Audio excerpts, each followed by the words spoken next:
I've never voted for Donald Trump, and I'm not planning on voting for him this time. I'm a big critic. I think he failed in a lot of important ways. I think his appointments were terrible. Government spending going up every year was terrible. His handling of COVID was terrible, okay? There are some things I like about him, but if you zoom out and just try to look at this, what Donald Trump really embodied, and I think this was something that you guys at CNN during the rise of Donald Trump could never quite grapple with, and I think this is something that in the corporate media in general they had a tough time grappling with, was that people were so furious at the establishment that they went with the biggest middle finger they could get toward the establishment. And he basically was pointing his finger at DC and saying, drain the swamp, these guys are all stupid, they all make bad deals, I'm very smart, I'm gonna make great deals. They've ruined the country, which this was, even at the center of his slogan, Make America Great Again, there's an accusation in there, right? That's like, you ruined the country,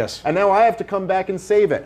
And this made everybody in the political and media class so furious that they lashed out and attacked Donald Trump. And then, of course, that made him that much more popular with his base, because the whole reason they liked him was because there was a big middle finger to you guys. And it's not like social conservatives thought Donald Trump was their guy. No, you know what I mean? Like, it's not like they were like, yeah, he really believes in Jesus or something like that. They hated him. But then, as he starts pissing off all these powerful people, more so that he has the entire media class against him. Then you have, between the Hillary Clinton campaign, the Steele dossier, and the CIA and the FBI getting involved, they all basically try to frame him for treason. And they do this for years. You don't think Comey gave Hillary a mortal injury near the end of that election? I think he was, yes, I do, but I think he was forced into it. Really? Yeah, I think basically, well, listen, let me just make the point I'm making. We could get into that if we want to.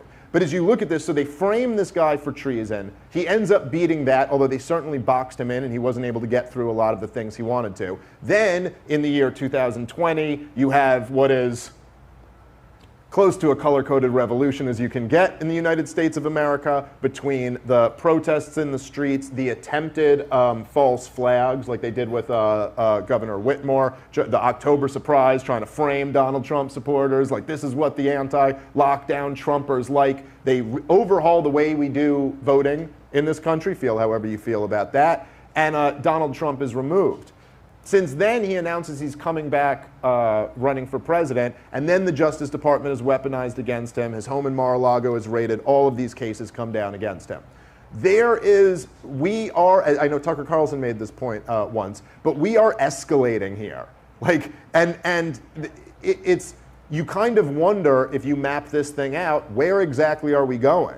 And it seems to me, from my perspective, that the most powerful people who really run the government, and this never comes up on CNN or MSNBC or Fox News, but shocker, American people who are actually a lot smarter than the people at those networks think you are. Did you know that the government isn't run by democratically elected officials?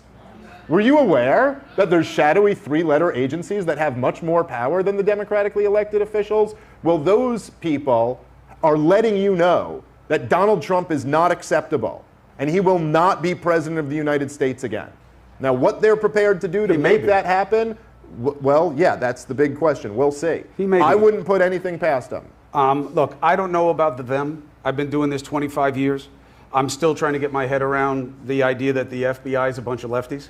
I can't tell you. They're not lefties. I can't tell you how different that is than my experience. Good men and women do the job for the right reason 9 times out of 10. I never really had a good relationship with the FBI until Trump was president, because all of a sudden he started attacking all the institutions, in my opinion, unfairly in a lot of cases. And all of a sudden I was defending these people who I always hated because they would never give me any information about their cases. I think there's too much at CNN defending the institutions, you know? Maybe that's not the job. Well, I'll tell you what, it was a weird, look, that's a good argument to make. And it was a weird situation to be in, because I've never had anybody in power attacking everything around them unless it served his purposes in the moment. And it was definitely very odd, even though I had a very strong indication going to those rallies that we were missing the value of his celebrity and how important it was for people to have an agent for their animus. And I thought he was going to win, and I was right. I thought he was going to lose. That was pretty easy. I mean, you know, the election wound up being very close, but he was in bad shape, and people wanted him out. So that wasn't. I think this time he's got a very good chance to win. I don't know about deep state. Trump's got a very good chance to win. Of course he does. Deep Well, state. if there was a fair election held today, I think there's no question Trump would I'll tell win. you what, though. I don't know, because it's going to be very close, and unfortunately, the election comes down to about 30 counties in the United States.